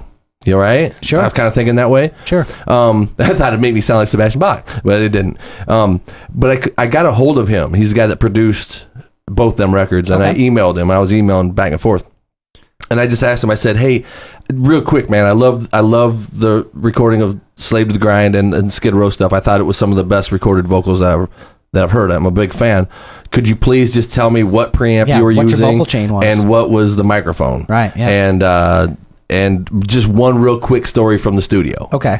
If you would do that. I'm gonna guess SM7 into like an API. Well, I have the email somewhere. I can't remember. Yeah. See, I wish I could tell you what mic it was, but it was a Telefunken. It was definitely it was a Neumann. Telefunken U47. Yeah, probably. It was something like that. And but the interesting part about it was, he said they did the first record with that microphone, and then the first record they did on the East Coast, and the second record they did down in Florida. Oh. And so they were looking for mics again, and they had 7 of them shipped to them. 7 Neumanns. Whoa. And they tested, and they had him singing to each one, and they ended up having that other one overnighted from the other studio. Oh, really? Back to him, because there was something about that mic. That was the one, yeah. And they went through, they're all the same mic. Yeah, it's just the same mic. Right. Yeah, They were all the same fucking mic, but this one that they used on the other one, he said that they could pick it out of a lineup too, without even knowing, like blindly. Like, that's the one. That's the one. That's the one. Absolutely. And so they use the same mic on both records for the vocals. That's fucking it's like awesome. Guitars, man. There's not one alike. That's right. That's impossible. exactly right. It's impossible. Same with like older amps, like you plug into this certain, Fender Super and turn the bass control off, and it's the most fucking ripping amp you've ever heard in your life. Yeah. You just never know, man. Yeah. Just keep trying. That's all you got to do. To me, it's like I can go get a $99 fucking X whatever MXL microphone, yeah, and totally. Sing into that, and then sing into Neumann, and not really be able to tell the difference, because I think I just kind of sound shitty either way. Well, it's possible, but it's also what it's it's the whole thing with the signal quality is only as good as the weakest link in the chain. If you're gonna hook it all together using fucking HOSA cables, you know what I mean? Right. It's like, well, that's what I do. Yeah, I'm pretty sure. You know what I mean? I don't know nothing about any of that but, shit. It's like these guys are spending, hundreds and hundreds of dollars on individual Mogami gold-plated, nitric-ended, special low oxidation, low capacitance, cables, and I can tell you right now, this mic that I'm talking into right now, and the one that we're all talking into, is the same fucking mic that, well, first of all, Metallica. Yeah, James obviously. Hetfield did a lot of the Black record all with the this. Chili Peppers. And he did it in the control room, too. Here's the one you want. Michael Jackson. Michael fucking Jackson, man. Michael Jackson used this mic. Using SM7. That's exactly right. The new Failure album, the one that I've been listening to like crazy, all done with an SM7. No shit. Yep. We talked about that a little bit Pretty before cool. Travis got here. Yeah. I mean, $300, $400 mic. I mean, you can find them on eBay, Totally.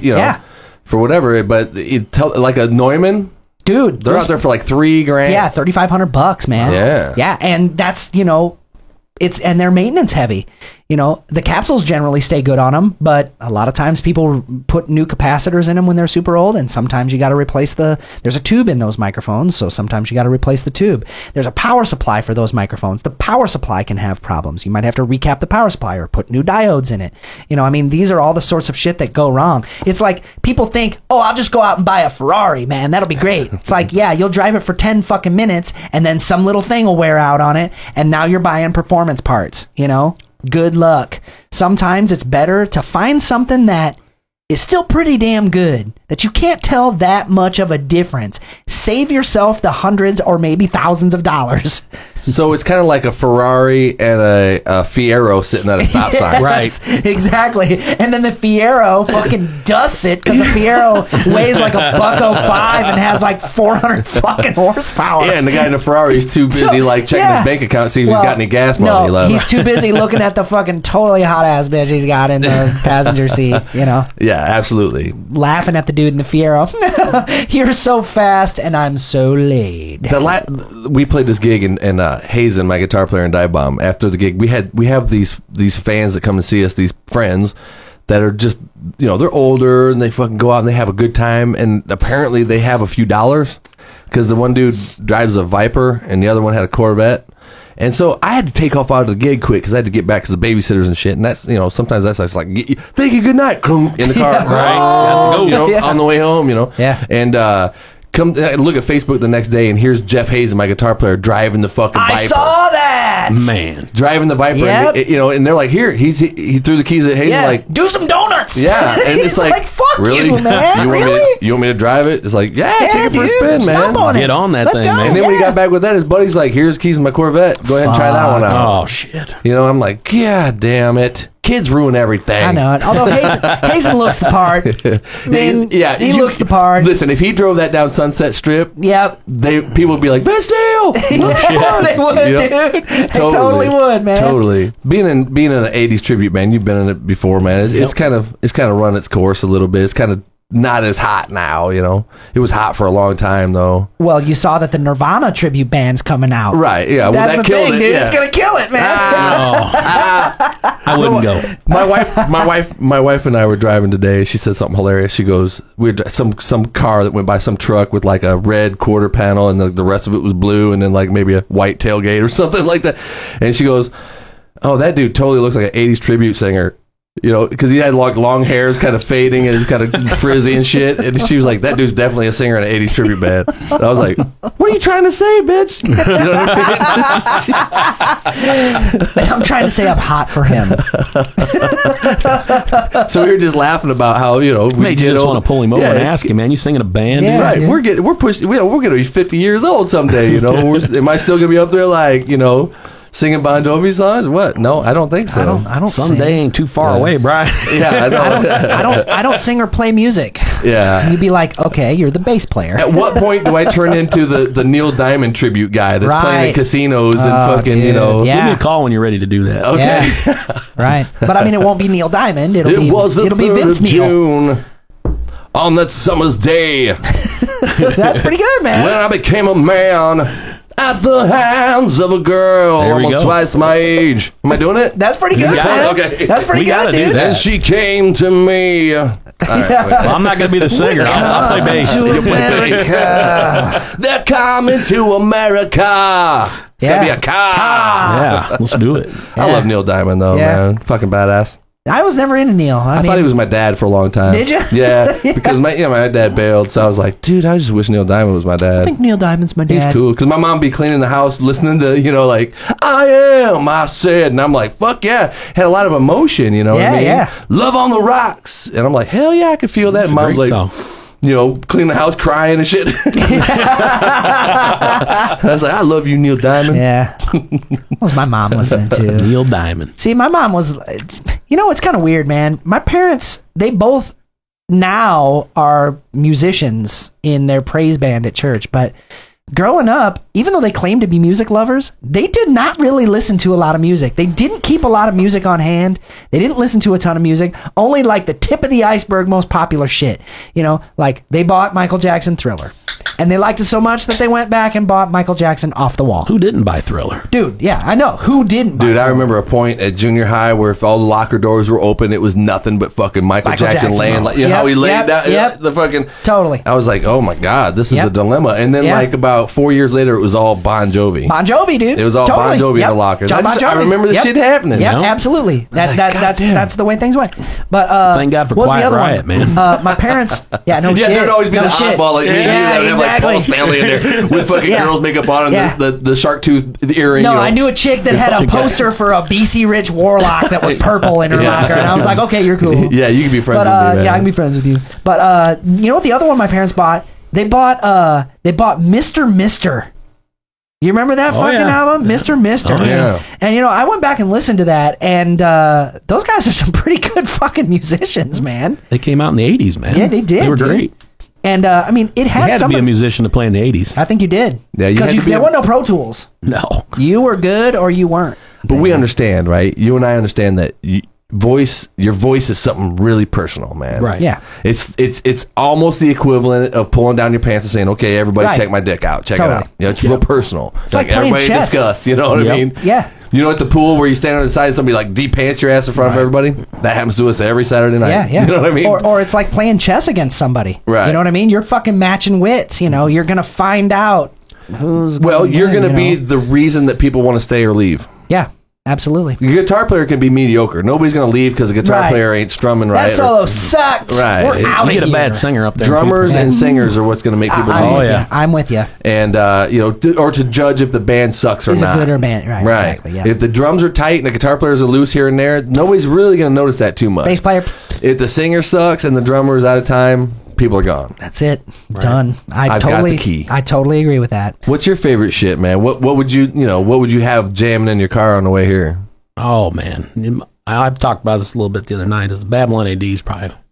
Babylon AD, LA dude. Guns. I noticed you had a LA Guns tattoo. Yeah. Seen him 49 times.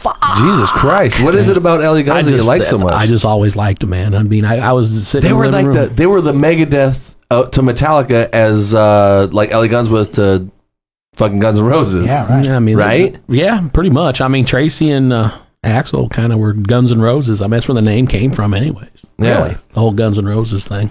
Because it was LA Guns? Yeah. Or because it was Tracy Guns? Right. Really? Yeah. I think I knew that. They were just always so much edgier than everybody else, man. They didn't sound like anybody else in the 80s to me. I mean, they were real heavy and raw. I mean, that first LA Guns record was raw as hell. I mean, Where's LA Guns now? Are they original or is there two different bands? Well, See, I that's mean, what Trace- all of our favorite bands break into some bullshit Right. bands that you don't like either one because they're not together, you know? Right. I mean, you got Phil Lewis and Steve Riley. I mean, that's basically your LA Guns now. I mean, Tracy's kind of doing his own thing with, he's got Rudy Sarzo and No shit. all those guys doing He like landed something that called fucker, Gunzo huh? or something like that going on. Crazy, man. Oh, yeah. The Devil City Angels thing, what's they still doing that. Brandon Gibbs is the singer of that Oh, yeah. as well. Really? Right. Yeah, and so, yeah, he's in a band with Sarzo now. I'm jealous as fuck. Yeah. Sorry. Not really, but But I mean, those are the dudes. just You know, saying. like if you take yourself back to '80s, Brian, and you're sitting there with your copy of Metal Edge or Kerrang or whatever the fuck you're reading, at the grocery store because you can't afford to buy the fucking thing, you're like, I want to play with Rudy Sarzo. No, he's fucking awesome. my gig would have been Bruce Kulick. I would have wanted to be the fucking Bruce Kulick guy. Bruce Kulick, yeah. But I wouldn't have wanted to be some guy that had to come up with some fucked up makeup and be the asshole. It's like, really, chicken boy, really, or whatever it is. I don't Dude, want to be Eric that Krantz guy. is going to take offense to that. You better be careful. Right. I was surprised not to see you at Griggs when he was over there doing that clinic. Dude, I was talking to my brother about this. I was like, Bruce Kulick was at Griggs doing a clinic.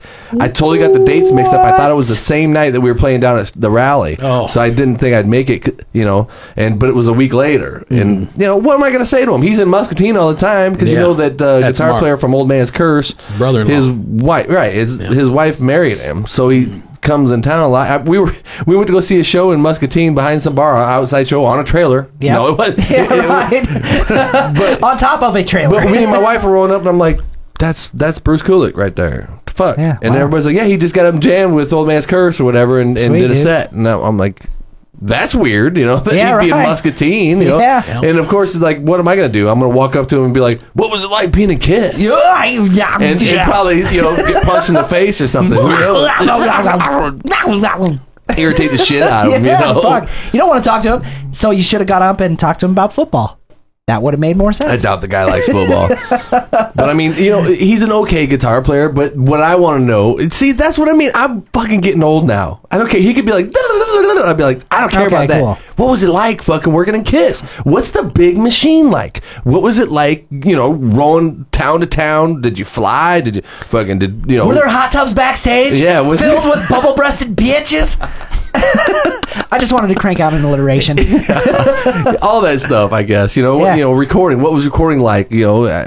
But then when you pull the curtain back too far and you get to know too much That's about your the problem, heroes, yeah. then all of a sudden Yeah. you're like, well, I guess it Sometimes ain't you can ask magic too many anymore. questions, man. It's Kirk like- Hammett's bald and Yeah. wears pink button-down shirts. Hair plugs, man. He's got hair plugs. Who's your favorite singer? My favorite singer. Yeah. What's your favorite fucking singer? Every time you hear him, you're like, damn, I want to sing like that. Like when you put a note out of your Yeah, throat, right. who is it that you're really thinking of? Well, my favorite singer is probably the dude from Steelheart, man. Really? He's probably my Mike, what's his name? Mike Skowski? Majevic. Something like Majevic? that. They call him Millie. Michael, whatever. Because nobody can pronounce his name, so they call him Michael. Okay. But he was like supernatural the first time I heard that dude sing. I thought he was just ridiculous. With his singing, he's really doing it, and he's singing in pitch 440. They're tuned standard, Right. And so all them notes that you're hearing are true notes. So, and on top of that, I saw him on a talk show. You know how when bands come on talk shows, you never know what the sound's going to be like, and you know it's like it takes a while for him to get the guitar into the mix. And or then Saturday Night it's always Live. fucking Yeah. bad. It's Yeah. something bad. They don't have it all figured out quite yet. And like we would think it was like Letterman or something. It was something like that, like a talk show Right. that he was on. It wasn't Letterman, but something like that. Right. And they came out and did Angel Eyes or whatever, and he not only did he hit that last note, I remember this distinctively because me and Freeze were freaking out. Yeah. He held the mic Oh, yeah. that far away from his head and had his throat completely back like this, was bent back, hitting that last note like this, and it looked like his throat was this wide, and you could see the veins. Whoa. And you could just tell that the dude, you know, because to be hitting He it that hard, he figured out was the using mic physics. etiquette. Yeah. Usually when people go high, they have to move the mic closer because they're singing through their nose. Right. Real singers, like, you know, they have to pull the mic away when they're hitting the high notes 'Cause because it's they're pushing loud, hard. yeah. Yeah. So he had that mic up here, like this, above his head, and I was like, yeah, he really just belted that. Damn. That's not in the He's something compression else, or man. Damn. And whatever. does he still have his shit together?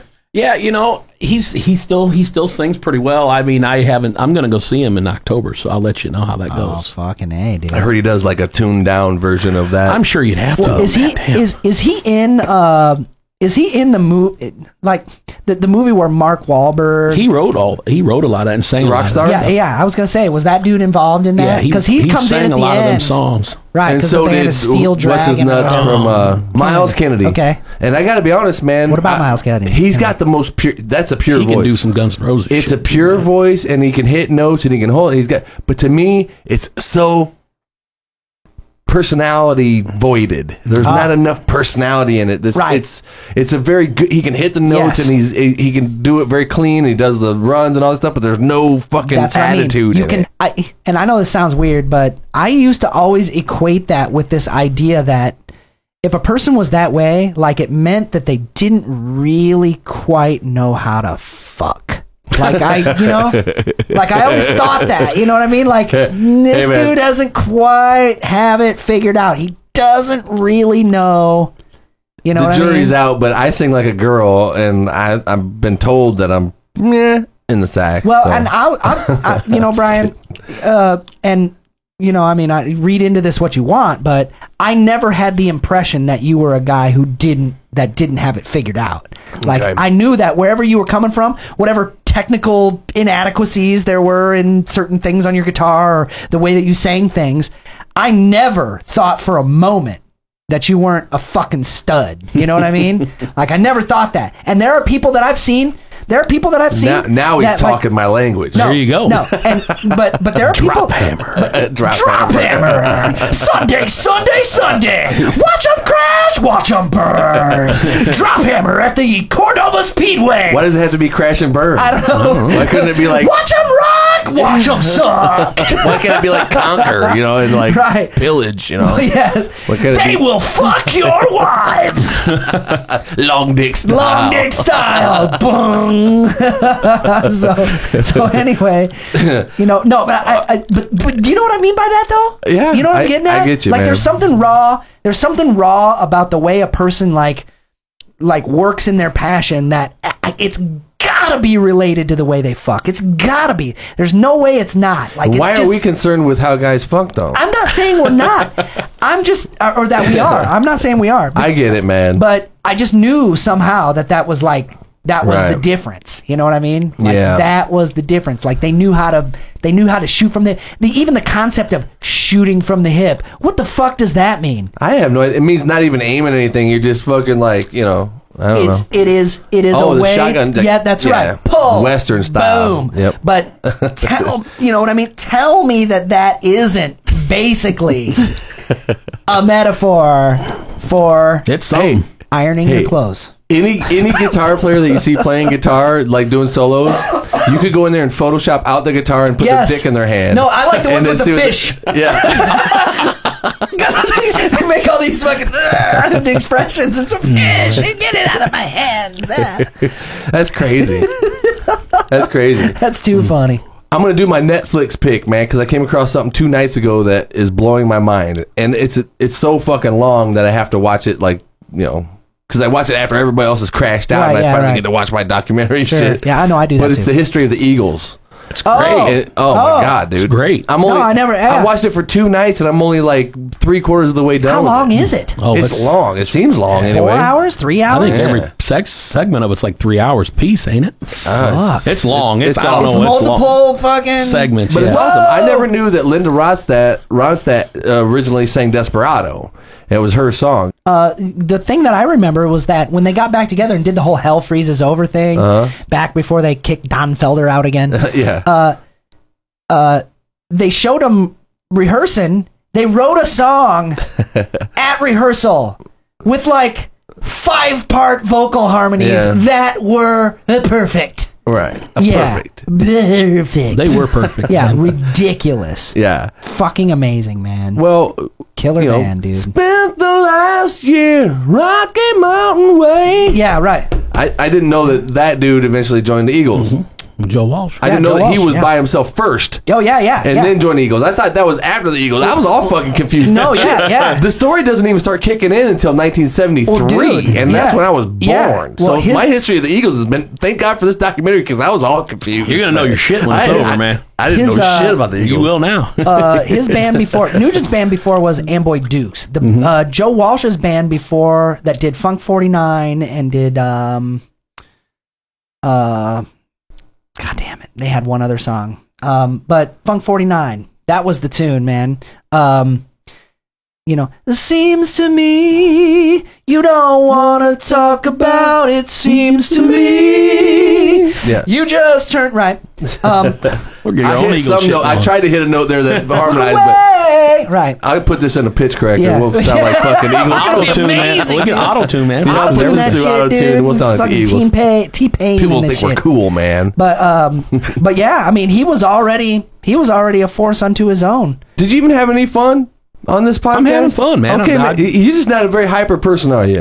You know, I have my days, man. Okay. Yeah. All right. I had a good time. Every musician in the Quad Cities is on vacation right now. No shit. I'm just I'm kidding. the only one that isn't. No, Now, if I, you'd have no, called 'cause me- Mikey if you'd have Gustafson's called me down next there. week, I'd have been I gone. told you fucking 3 months ago when we were standing out front of Yeah, Rascals, I yeah. wanted you and Scott to come on the show because we were having a great conversation out front. I was like, we should just set up the mics right now. Duh. Right. You know, but Scott won't respond. I don't know what his problem is, but fuck, man. Oh, he'll call you back. Well, I'll tell you what. If he does come on, I want you to come with him. Is Okay, that cool? absolutely. All right, because I'm sorry. Me and Travis and I can get pretty windy sometimes, and we can just start talking and talking and talking. It's all And good, man. I don't want you to feel, Nope. I had a good time, man. All right, cool. It's like Old Country Buffet, man. You got to have sharp elbows. Gotta have it, brother. Well, thanks for having me, bro. Yeah, no problem, man. I appreciate you coming on. And very nice to meet you. Yeah, nice to meet you, Travis. Thank you. So, anyway, episode 44, Minor Disturbance Radio, and I'm, like I said, man, I can't believe you guys are watching this thing, and I'm getting so many views. It's kind of like taking on its own life, man.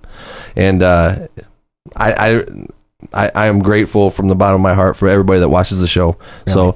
So, thank you, and we'll see you next time for 45. Thanks, guys. Rock on. Thank you.